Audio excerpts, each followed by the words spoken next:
muchos en Colombia perciben que lo que se conoce como la minga indígena está actuando, está operando como un grupo paramilitar al servicio del petrismo, del pacto histórico y por supuesto también de Iván Cepeda, en una especie de copia más o menos fiel de lo que han sido los colectivos chavistas instaurados por Hugo Chávez en Venezuela.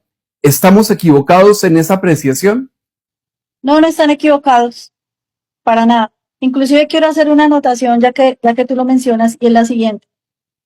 Inicialmente, para el año 90, 91, de los 80 y los 90, existía un grupo paramilitar en la zona norte del Cauca que era el Quintín Lame. Ellos hicieron un acuerdo con el movimiento indígena, que era el CRIC, y ellos comenzaron a entrenar a 5 personas para que generaran la recuperación de tierras, que eso fue lo que le dio el origen a la masacre de Caloto, ¿sí? Entonces, al que está quieto se deja quieto, pero como se pusieron a invadir tierras y a provocar a los hacendados, y quien estaba en ese entonces de secretario de gobierno era Luis Fernando Velasco, el exministro, hoy un bandido más, porque él también desangró al departamento del Cauca, la verdad, y una persona de doble moral como político. Entonces, históricamente, el movimiento indígena ha tenido una inclinación al paramilitarismo.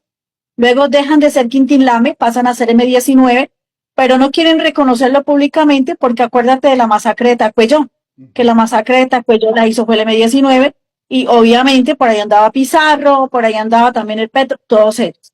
Sin embargo, empieza entre el 86 y los 90 a darse una unidad entre las FARC, se construye en el Palo el Sexto Frente y bueno, empieza la coordinadora guerrillera y comienza la organización indígena a tener más vínculos con el socialismo. Se unen a la agenda de la coordinadora guerrillera y de ahí es que surgen los acuerdos, ¿no? Acuerdos que han sido prevalentes en el tiempo y permanentes. Que la comunidad no está de acuerdo, no está de acuerdo, porque ellos son los que sufren. Pero quienes implementan y quienes fortalecen esos vínculos, la dirigencia indígena, algunos líderes, manipulando a su comunidad, teniendo a los pobres. Cuando estuvo el gobierno de Uribe, en sus programas sociales, subsanó muchos requerimientos y muchas necesidades de la comunidad, y eso pues les quitó el poder a la dirigencia indígena y debilitó a esa agenda terrorista, pero cuando comienzan a acabar, cuando se acaba el gobierno del expresidente Uribe, se fortalece nuevamente ese sometimiento y esa esclavitud. Entonces decir ahora que la mayoría de los indígenas están con pacto histórico, no todos están por convicción, están porque les toca, porque fusil mata voto. Siempre lo he dicho, lo he expresado y lo he manifestado. Por decirte, a mí me han dicho que no me han matado todavía, uno, porque Dios no lo permite, y segundo, porque manifiestan ellos que todavía no soy como tan peligrosa, pero en el momento en que comienza a hacer muchas pullas, pues ya se intensifican las persecuciones. Mire, la mayoría de los indígenas no votan. Partamos de ese hecho real. De 100 indígenas, votan 50. Pero tienen otros 50 que son la masa. Porque necesitan mostrar masa, porque necesitan mostrar cómo intimidar, cómo causar ese impacto, porque quieren afectar la psiquis. Todos los bandidos y los terroristas afectan la psiquis de la persona.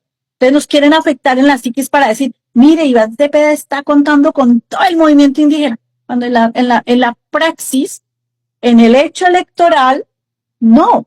Porque no todos los indígenas, muchos de ellos viven en su cotidianidad, en el rebusque, se van para el Naya a hacer raspachines, porque la dirigencia indígena se roba los recursos de transferencias, todavía no sabemos dónde están 2.4 billones de pesos que a 31 de diciembre de 2025 este gobierno del cambio le entregó al CRIC, y la gente sigue, y que hoy tenemos al cartel de Sinaloa, al Tijuana, en Corinto, Miranda, que es delicado, y que si usted se va para el Pílamo, usted se encuentra con unas mansiones de unos traquetos que los jóvenes volvieron a coger el fusil y dejaron el cuaderno, dejaron los lápices, porque la vida traqueta es mejor que ir a estudiar, pero la culpa es de la dirigencia indígena porque han mantenido con el tiempo esos acuerdos con los grupos armados ilegales, con la economía ilícita, y pues obviamente los resentimientos prevalentes y que permanecen y que ellos lo que tienen es, yo lo he dicho, ellos lo que tienen es un conjunto de focas.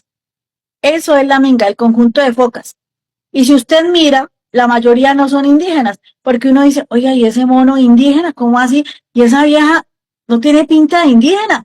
Lo que pasa es que ya la identidad indígena es tan vulgar, la han vendido, la han denigrado, la han degradado, que usted puede ser indígena dependiendo de la plática que le pide el gobernador indígena y con eso lo incluyen en el censo, que ahí el doctor Fandiño de Asuntos Indígenas se lo acepta y entonces usted ya es indígena. Lo digo tranquilamente porque nosotros hicimos unas denuncias en su momento determinado cuando estaban los indígenas atacando a los cañaduzales, a los ingenios, y encontramos a venezolanos. ¿Cómo la ve usted? Y que es que venezolanos indígenas. Entonces, cuando preguntamos en una reunión con Defensoría del Pueblo y llamamos a asuntos indígenas, el doctor Fandiño nunca nos da la cara porque también es cómplice de la corrupción y de la desviación sobre el tema de la masacre de Caloto, César Fandiño de Asuntos Indígenas, y resulta que nos dicen, no, es que el venezolano, la mamá de él estuvo hace 20 años por acá, entonces resulta que se acordó que era NASA. Venga, ese cuento no lo cree nadie. Entonces, yo le diría, y la saga china que tenemos de Toribio para adentro, oiga, que los chinos son nazas. Es decir, en este momento es importante analizar sin odio, sin resentimiento, sin estigmatizar, que esa agenda cultural, esa agenda indígena, tiene unos componentes terroristas muy fuertes y que es un blindaje. Están utilizando a la mayoría de las comunidades indígenas. ¿Por qué razón? Porque son una población de cuidado específico y de protección específica por tribunales internacionales. Pero que la gente a nivel nacional crea que todos los indígenas se ven representados por ellos, no es cierto. No es cierto. Y lo más degradante es que la organización indígena que desprestigia al movimiento indígena son los del Cauca. Finalmente, Diana, una pregunta muy concreta. ¿Quién da las órdenes para que opere la minga en Colombia? El CRIC, en cabeza de su representante legal, quien esté en el momento, pero es que como él también obedece, ellos dicen la asamblea, la gran asamblea, la asamblea nos dijo, mentiras, la gran asamblea son los mismos 5 parásitos que han destruido realmente el concepto de la organización social indígena. Diana Perafán, muchísimas gracias por estos minutos para CTX Colombia. Vale, muchísimas gracias a ti, Jaime. Algo que no me puedo ir sin decirles a ustedes, que esto es tan peligroso, que nosotros tenemos que tomar conciencia y votar bien, porque aquí está en juego muchísimo.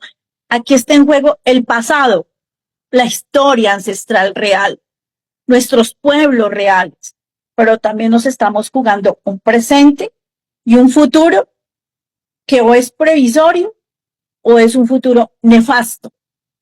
Y si usted no quiere entender mejor y si no quiere comprender, pues mire lo que es hoy el departamento del Cauca y el suroccidente colombiano.